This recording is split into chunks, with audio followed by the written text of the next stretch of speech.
தருக்க நமன் முறுக்கவரின் நெருக்கமதி தரித்த முடி படைத்தவர்கள் படைத்த இறை கலர்க்கு நிகராகும். அது என்னன்னா, யமனையே எட்டி உதைத்த கால்களுக்கு நிகரானது முருகப்பெருமான் கையில் இருக்கக்கூடிய வேல்.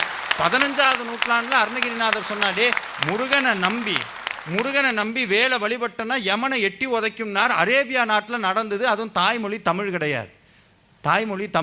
அப்போ முருகப்பெருமானுக்கு மொழி கிடையாது, இனம் கிடையாது, ஜாதி கிடையாது, மதம் கிடையாது. ஒன்றே ஒன்று தான். என்ன? தூய அன்பு. அந்த குழந்தைக்கு, நீங்கள் குழந்தைக்கெல்லாம் சாக்லேட் கொடுப்பீங்க, பார்த்துருக்கீங்கள? அந்த சாக்லேட் கொடுத்தீங்கன்னா ஓடி வந்துடும். ஆனால் முருகப்பெருமானுக்கு ரொம்ப பிடிச்ச சாக்லேட் தெரியுங்களா? திருப்புகழும் கந்தர் அலங்காரம், கந்தர் அனுபூதி பாடுனீங்கன்னா ஓடி வந்து மடியில் உட்காந்துரும். உனக்கு என்ன வேணும் அப்படின்னு அருணகிரிநாதர் சொல்கிறார். ஏழைகள் வியாகுலம் இது ஏதன வினாவினில் உன்னை ஏவர் புகழ் வார் மறையும் என் சொல்லாதோ. அவர் சொல்கிறார், ஏழைகள்னு சொன்னார். ஏழைன்னா என்னதுங்க? காசு